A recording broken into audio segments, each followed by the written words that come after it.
Buenas tardes, bienvenidos a la entrevista. Los saluda Alberto Pinillos y ya estamos listos para empezar una nueva semana de este programa informativo, siempre con el ánimo, con la predisposición de darles a ustedes una amplia información respecto a los temas coyunturales de interés público en nuestra región La Libertad. Hoy, correspondiente a la edición lunes 8 de agosto, son exactamente las 12 de la tarde en punto, en vivo por la señal digital HD 3.1 y por el fanpage Viviupao TV.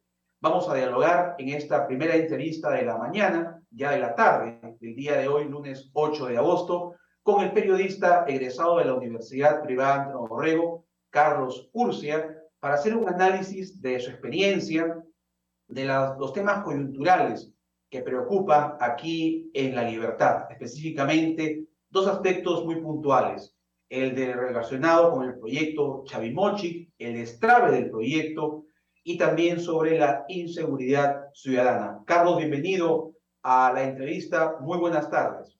Ahora sí me escucha. Buenas tardes, Beto. Buenas tardes, amigos Bienvenido, televidentes. Carlos. Buenas Muchísimas gracias tardes. por la entrevista. Muy buenas tardes. Ahora sí me escuchan. Buenas tardes. Sí, perfectamente, Carlos. Gracias por darnos un espacio de tu tiempo para poder hacer un análisis de estos temas tan importantes.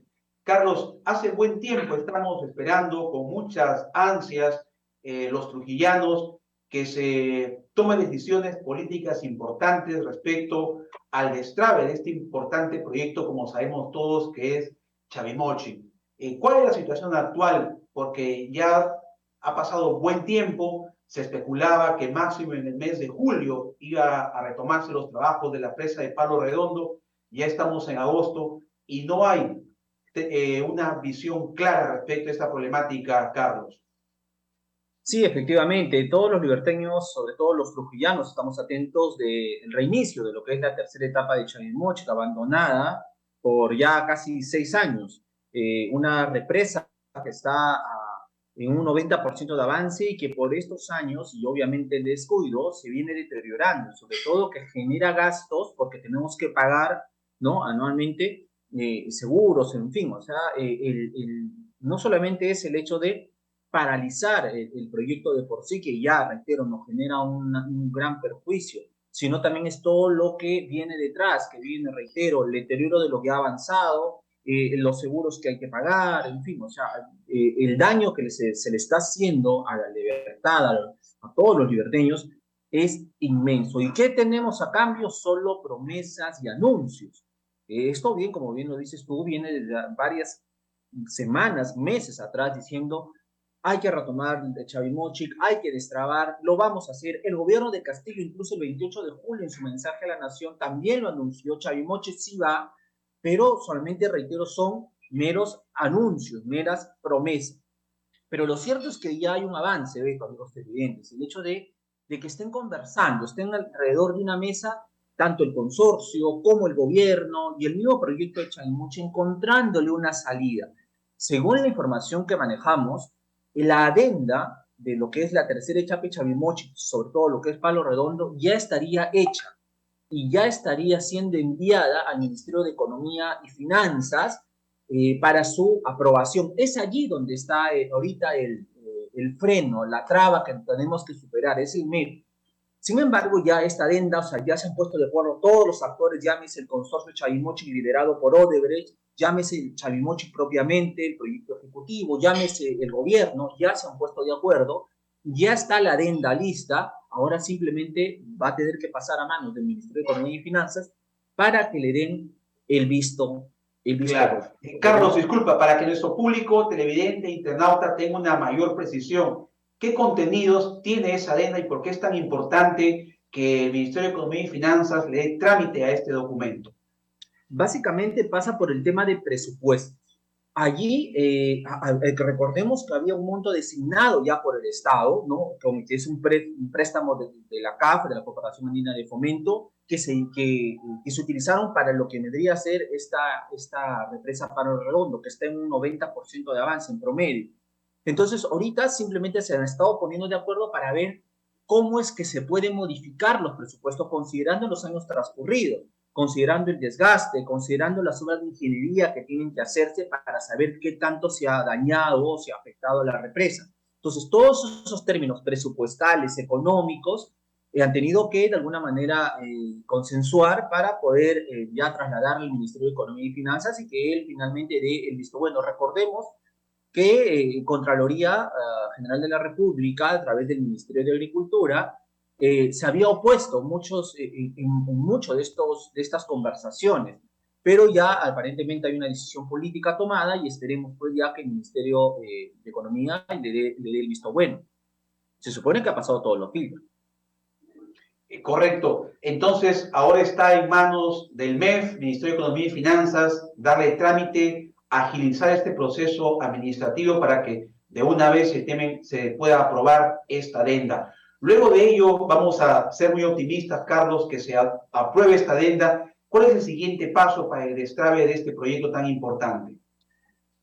No, luego ya viene simplemente ya manos a la obra. Una vez que el MEF le da el visto bueno, le pone su sello y firma, y ojo que ahí también va a haber un problema, y esto viene a colación también de los constantes cambios de ministros, ¿correcto? ¿Por qué? Porque antes estuvo Oscar Graham, que fue el ministro de Economía, ¿no? Y que ha estado entendiendo y llevando adelante las conversaciones para el reinicio de la tercera etapa de Chavimochi.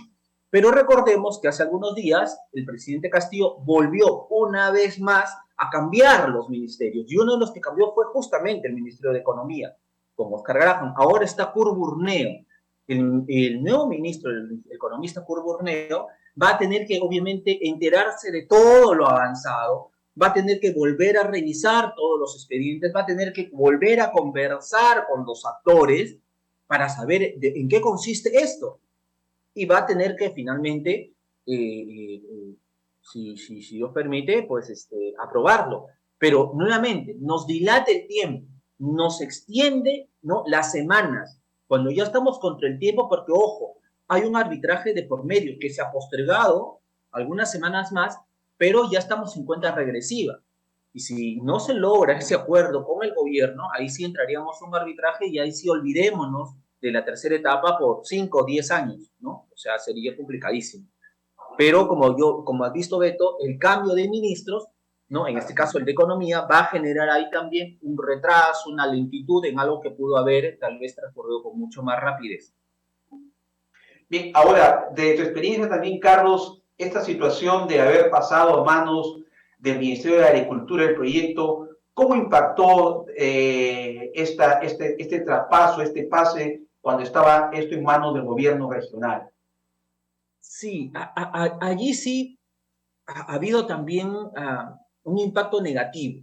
Era un proyecto, era una mega obra, o sea, no era un proyecto sencillo, no podía estar en manos del gobierno regional porque, reiteramos, implicaba una represa muy inmensa, una obra de gran envergadura, implicaba canales, ¿no?, de irrigación, implicaba muchas cosas, era una obra muy compleja, ¿no? Entonces, el hecho de que el gobierno regional haya exigido el traslado de esta obra, de este proyecto a sus manos, generó un retraso, no pudo cumplir con los tiempos, no pudo cumplir con los plazos, no pudo cumplir con los requerimientos, y esto originó que también el proyecto se vaya paralizando antes de que se sepa incluso toda esta mega corrupción de Odebrecht, porque ahora estamos culpando Odebrecht igual a corrupción y igual a obras paralizadas, pero en el caso de Chavimochi se había paralizado ya desde antes de que se conozca el escándalo de Odebrecht. ¿Por qué? Porque no se habían liberado los terrenos, no se habían expropiado, no se habían cumplido con algunas cláusulas del contrato. O sea que la obra de Chavimochi está paralizada desde antes, reitero, del escándalo de Odebrecht. Entonces, reitero, y el gobierno regional, después de los años, se dio cuenta que no podía manejar el proyecto y tuvo que devolverlo al Ejecutivo, en este caso al Ministerio de Agricultura. Bien, lamentable pues es la situación real de este proyecto, que esperemos, ahora que esté en manos, como tú lo destacas, del Ministerio de Economía y Finanzas, la nueva gestión del ministro Burneo, pues agilice estos trámites y no tengamos que seguir esperando meses tras meses para poder actuar frente a este problema que requiere una urgente solución. Carlos, vamos ahora a comentar otra situación problemática que nos preocupa, y que día a día se agrava, se incrementa la inseguridad ciudadana. Hay más problemas, más denuncias de extorsiones, de sicariatos, y vemos el problema que se ha suscitado en las últimas semanas e agudizado de la minería ilegal, allá en Patás y en otras provincias, en Otusco, por ejemplo, en otras provincias del Ande Liberteño, que están comprometidos con esta minería ilegal también bandas criminales de extorsionadores, de delincuentes. Hay un nuevo general aquí en la policía, el general Ríos, que se ha reunido la semana anterior con las autoridades de la región. Se han anunciado algunos planes inmediatos, como por ejemplo el de retomar el grupo Terna. ¿Cuál es tu opinión respecto a las estrategias que deberían de innovarse con urgencia para contrarrestar esta problemática de la inseguridad que vive la región? Y bueno, que es un problema a nivel nacional, Carlos. Sí, Alberto, tocó un tema que ya sinceramente tiene que preocuparnos y tiene que generar nuestra indignación, sobre todo en un primer momento al gobierno central, al gobierno de Pedro Castillo, porque es imposible establecer una política de seguridad ciudadana, unos lineamientos contra la delincuencia, cuando paras cambiando al ministro del Interior. El último ministro del Interior duró apenas 15 días. 15 días. Entonces, ¿cómo cuando ni siquiera se logra sentar en su escritorio a definir algunos lineamientos y ya lo estás cambiando? Entonces, al señor Mariano González. No lo cambian por un mal trabajo, lo cambian porque justamente estaba iniciando acciones que perjudicaban, en este caso, al presidente Pedro Castillo. Y no por un asunto de país, sino por asuntos personales, por todos los casos y denuncias de corrupción que tiene en su contra. Entonces, partamos por ese lado. Entonces, no hay lineamientos nacionales contra la delincuencia. Y en torno ya a la libertad, Alberto Pinillos, hay que recordar que han pasado varios jefes de la tercera región policial aquí en nuestra región. Está, pues, por ejemplo, Augusto García Rosell, ha pasado el general Jorge Angulo, ha pasado el general Carlos Céspedes, ha pasado el general Mas García, que tiene problemas en Chiclayo actualmente, ha pasado el general Jorge Luis Angulo, ha pasado el general Augusto Ortiz García Rosell, que pese a que tenía resolución ya de Suprema, nunca llegó a nuestra región. Ahora hay un nuevo general. Entonces, estrategias internas dentro de la policía por estos cambios no existen. Eso es consecuencia de lo que ahora estamos viviendo, de esta alza delincuencial. Crímenes, asesinatos, extorsiones, sicariatos, bandas delincuenciales, tierra de nadie, minería ilegal, narcotráfico, tráfico de personas. O sea, todo se está de alguna manera alineando en contra de la ciudadanía porque la delincuencia va ganando terreno. Lo de los mineros artesanales, Beto, tiene que preocuparnos. Tiene que preocuparnos mucho porque ya viene siendo bandas fuertemente organizadas, bandas fuertemente armadas. Acá hay dinero que está metiéndose a la delincuencia para que estas bandas estén 3 veces mucho más, con mucho más armamento que la misma Policía Nacional. Así es. Te comento, perdón, Carlos, que disculpa que te corte. La policía no puede entrar. Conversamos la semana anterior con el consejero Greco Quirós, que él está muy comprometido por lo que nos ha manifestado respecto a esta problemática, y nos comentaba de que él ha verificado in situ en estos lugares, en Otusco, en Patás, cómo actúan estas bandas delictivas, como tú lo dices, donde hay muchos extranjeros, y hay que decirlo porque él lo manifestó aquí en Vivo Pau Televisión, venezolanos que están liderando estas organizaciones criminales, que incluso nos contó un testimonio de una madre de familia de Otusco que había ingresado a su casa a violar a su menor hija. Era un caso, pues, que nos hacía recordar a la época del terrorismo, cómo los terroristas ingresaban a las zonas rurales y arrasaban con todo lo que encontraban en estas comunidades campesinas y a la vez ultrajaban, violaban a las niñas, a las adolescentes. Es una situación bastante delicada la que se vive, como tú dices, producto de esta minería ilegal en la Libertad, Carlos. Sí, efectivamente, y el grado de violencia es como tú lo describes, nunca antes visto. El grado de violencia es en extremo, que reitero, si el gobierno, si el Estado, si no fortalecemos a la Policía Nacional, va a ser imparable. Reiteramos, va a ser imparable y va a ir avanzando. Tú has mencionado dos provincias, Patás y Otusco. En Patás se ha visto la balacera y el tiroteo. En Otusco se ha visto también que avaliaron toda una unidad de seleccionado con policías dentro.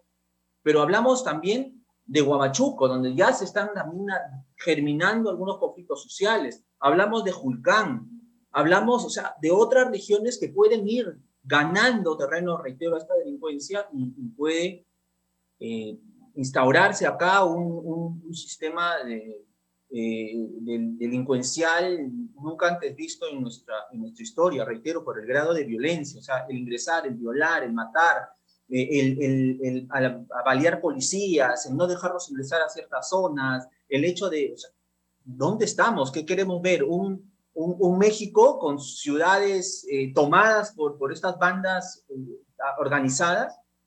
O sea, vamos a llegar a esos niveles si no hacemos algo. Y reitero, esta es responsabilidad del Ejecutivo, responsabilidad de los alcaldes y gobernadores, porque también ellos tienen que, de alguna manera, cierta responsabilidad, y finalmente nos queda solo a los ciudadanos intentar exigir, levantar nuestra voz para ser escuchados, ¿no? Hay que también como actores ciudadanos dejarnos sentir, ¿no? Y los ronderos, cuando deberían estar pensando también en cuidar sus provincias, sus zonas, sus localidades, están pensando en el aspecto político, ¿no? ¿Cuándo de acá van a utilizar a los ronderos en escenarios políticos, cuando su función es otra totalmente? En fin, o sea, estamos muy mal. Por último, Carlos, se pretende también a raíz de que se ha incrementado esta violencia en las regiones, en las provincias del Land de la Libertad, declarar estado de emergencia. ¿Tú crees que eso sea una solución? Porque hemos vivido aquí en carne propia los trujillanos estados de emergencia y poco, casi nada se ha avanzado en contrarrestar la criminalidad en Trujillo, la delincuencia. Nada, Beto, eso no nos ha servido de nada. Eso ha sido demagógico, populista, irresponsable, incluso inhumano. Porque esos estados de emergencia nunca funcionaron. Nunca pueden funcionar un estado de emergencia cuando tú no empoderas a la Policía Nacional, cuando no le das logística, cuando no les das presupuesto. O sea, es imposible. Este estado de emergencia simplemente fue una mentira más del gobierno. Y esto también ha motivado que se cometan pues muchos actos de corrupción también, ¿no? Porque en un estado de emergencia ustedes saben que se levantan todos los filtros para contratar, para hacer negociaciones con en este caso, con el Ministerio del Interior y la Policía, y finalmente sabemos pues que se cometió también muchos actos de corrupción. Entonces estos estados de emergencia no funcionan reitero, sin ningún apoyo real, concreto, para luchar contra esta delincuencia, ¿no? ¿Cuántas veces hemos visto al ministro del Interior llegando con 100 dinoes, con helicópteros, con patrulleros? Están 15 días y se largan, se van, y nos dejan nuevamente abandonados con unas organizaciones criminales frente a nosotros que nos paran desde robando el celular hasta matando y extorsionando. O sea, no hay forma.